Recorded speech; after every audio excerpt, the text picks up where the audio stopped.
Hello YouTube, Magmarano here. Today I am doing a video based off of a request by, I'm not quite sure who, I didn't write it down, so I will include that in the description. Before I get started, I would just like to say thank you to the 7 people so far who have taken my little quick survey about my channel. If you haven't taken it yet, I'll put a link in the description, so please check that out. Also, I now have a Facebook fan page, again. Link will be down there in the description. Alright, now getting on to how to get the most out of your Android tablet, and more specifically your Asus Transformer, just because that's what I have. Different companies, they put different skins on it. You get some different features, stuff like that. But I'm just going to try to tell you how to get the most out of it. Now, first of all, most of these things are in the settings. It's no secret that Android it is a lot more complicated than the iPad. So, some people think it's too confusing, but if you know what to do, there's so much more you can do with it to really get the most out of it. Wi-Fi settings, as far as this stuff goes, nothing really too spectacular. A good Wi-Fi setting, wow, I am dumb. Sorry, I usually look at the camera screen instead of at my actual tablet, so I get a little screwed up. You can have a Wi-Fi disconnect policy, which means you can shut it off when the screen turns off and automatically turn back on when the screen turns on. So that's a good way to save battery. As far as sounds go, you can have it make audible selections if you choose. By default, that's unchecked. So that would just make a little click whenever you tap anything. Screen auto brightness, normal, doesn't matter. You can shut off the animations, which, of course, it won't look as good when you're moving in between screens, but it will be quicker. So as you can see, this is a quicker loading. But I prefer the animations, they look nicer. And then you can actually enable screenshots by holding the recent apps key. So that's a good one. Location security, nothing special here, except for there is a pattern lock screen you can do, kind of like on an Android phone. You can do your pattern and that kind of stuff. Applications, you can just see what's running, what's not. I recommend that under development you keep USB debugging checked, and you check unknown sources right here, because this allows you to install stuff from the internet, and USB debugging is used if you do rooting or anything like that. Accounts and sync, this is where you have all of the accounts on your device. So as you can see, I've got a Skype, Asus Sync, and then all my emails and Google accounts all in one place. I could actually put, I forget what other kinds of accounts here. I could put a Facebook account here too. So that's good, it keeps them all together. Privacy, you can, automatic backup is checked already, so no big deal. Storage, you can see storage. Here, language input. Well, there's nothing else here, so I'll just go right to this. Android is open source, which means you can replace most of the stuff on here if you don't like it. So, what that means is your keyboard, you can change it. As you can see, I have installed Perfect Keyboard free from the app market, and that's what I'm currently using. I can switch back to the default one, and actually, whenever the keyboard is up, this is the default Asus keyboard, there's a little keyboard icon right here where you can change it really quick, or you can actually jump to the settings by touching that little settings bar. So basically, you can get whatever kind of keyboard you want in the market. This one you can actually customize, change the size and all that stuff to make it exactly how you want it. So that's a really nice keyboard. I highly recommend it. Also, if you have an Android keyboard, get used to using the multitask key, the whatever you want to call it, because it is really, really helpful if you get used to using it. Because, you might subconsciously, if you want to switch apps, hit the home button, scroll through and go back to it. But if you kind of train yourself to use this multitasking button, it can make things go a lot quicker. Also, some other things you can change are the browser, and when you get a new browser, and actually no wait, it's not in that. The new browser has a different icon. I believe I have Firefox on here. Yes, I do. So this is just like a different icon. and you can just open this up instead of your regular browser. But this is where it stands apart from, say, the iPad. If I were to go, I don't think it'll actually do this, but if you click on a link, which would normally direct you to the normal browser, it actually gives you the option of which browser you want to choose, and you can set it as the default. So if I'm going to say go to my survey, if I click this, oh, it's automatically going to go here because I set it as default. But normally, first time you do it, it'll pop up a little dialog box, and it will say, what do you want to use for this? YouTube, browser, or Firefox? And you can check whichever one you want. So that really just incorporates it better than, say, on the iPad, where you can get another browser, but if you click certain things, it's going to go into the default browser. You don't have a choice. What else? Another thing, specifically for the Asus Transformer, is the dock right here. Now, I know I'm not going to move the camera, but this is the dock. This is really the best way to get the most out of your Asus Transformer. I am not exaggerating that at all, because at the moment, the Asus Transformer costs around $300. You can get it for around $300, $350 in America. The dock only costs about $100, and you're probably like $100 for a piece of plastic with keys on it that I can plug it into. I don't think so, but that's where you're wrong, because this doubles your battery life. This has the trackpad with the cursor. It has the clicker with, actually, that's the back button. It's got dedicated Android keys here, here, and the entire function row's Android dedicated buttons, which I find myself using them all the time. They are really handy.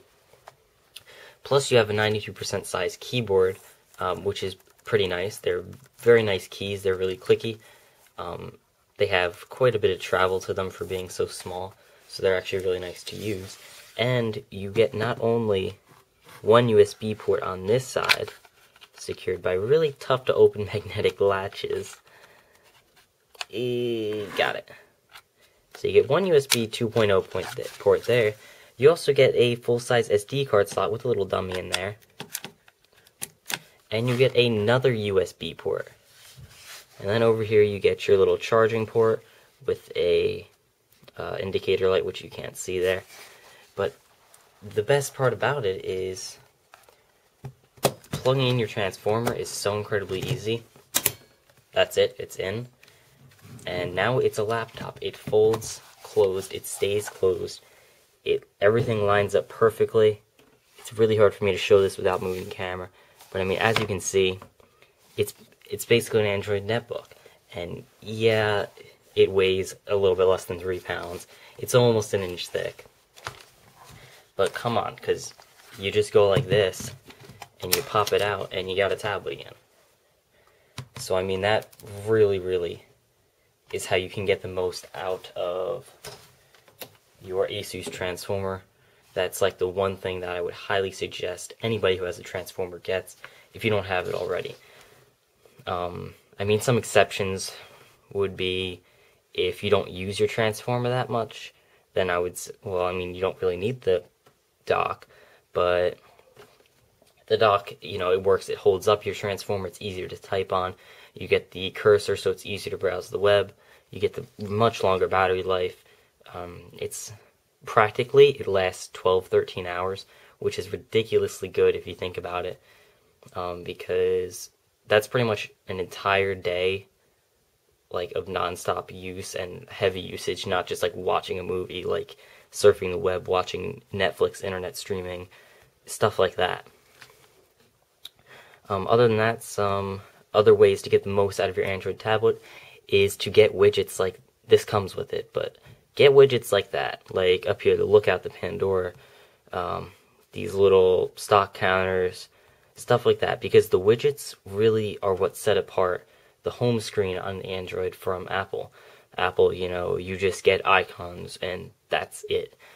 But with Android, you can get these widgets, some of which are resizable, so you can make them exactly how you want them.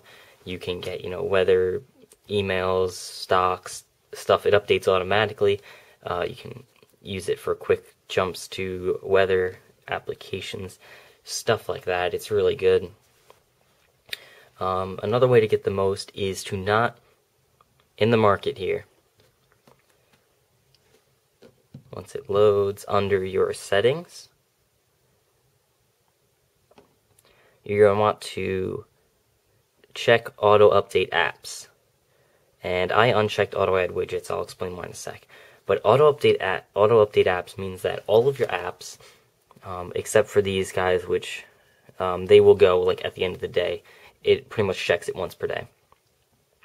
But they will automatically update. You never have to go into your market unless somebody changed their permissions they're asking for.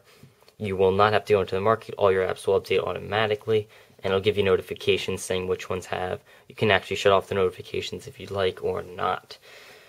The other part of that, auto adding apps, I shut that off because I know I'm comparing it to Apple a lot, just because that's the main competition. If you're going to get Transformer, the main competition is most likely the iPad. You know, which should you get? But this is more of a video on how to get the most out of it. Don't get me wrong. I'm just using it for comparison purpose.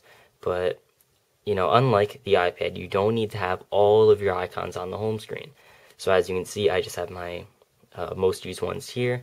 I have some productivity ones, brooding stuff, kind of internet-based stuff, and then media. But all my games and stuff, I leave in the app drawer. So I mean, I got a ton of apps in here. They're organized alphabetically, or under my apps, they're organized by the most recent ones first. So it sorts them out a lot better, and you can sort them out however you want on the home screen. But if you're looking for something alphabetically, you just go in here and you can find it very easily. So, you know, don't be afraid to not have that many icons on your home screens. Just the ones you want. All the other ones, let them just stay in the app drawer. I believe I covered most of the kind of settings and the things you can do to tweak your device to get the most out of it. I would recommend you get familiar with the file manager, because especially if you have the dock, it helps with moving stuff. This is the up button, go up a folder up here. So this is the farthest up you can go. SD card is internal memory. Removable is anything you plug in. So with the dock, you can have micro SD is on the tablet itself, and then the dock has an SD card, a USB port 1, USB port 2. And those can be either used with memory sticks, or you can use them with a... Okay, well, you wouldn't use them with a wireless keyboard, but you would use them with a wireless mouse if you choose to do so. So that's pretty much it. I am hoping I covered everything. If I didn't cover something, feel free to leave a comment below. I'll include it in the description. Just gonna do one last quick check. Got everything on my notes. Okay, yeah. So that is it. So again, I ask, if you haven't done the survey yet, please go below, do the survey. Please sign up for the Facebook fan page. The Facebook group is going to be like my blog for this channel. Any upcoming videos, any like quick surveys on which video you want next, that'll all be on the Facebook page. So I recommend you go there. And the survey, I'm using those responses to try to improve my channel to the way you guys like it most. So I already got 7 responses, and well, so far it seems like people like what I'm doing right now pretty much the most. So I mean, if you think there's something I can do better, you can go there and you can leave a comment. The last question, it asks, do you have any suggestions for future videos? You can also do suggestions for the channel. It doesn't really matter, because I read them all and I will know what you're talking about. So that's pretty much it. So please check out those things if you haven't. I would like to thank whoever suggested this video. Again, their name will be in the description because I don't have it now. I'm sorry about that. And please subscribe and give this video a thumbs up if you liked it. Thank you very much for watching. I'll see you later.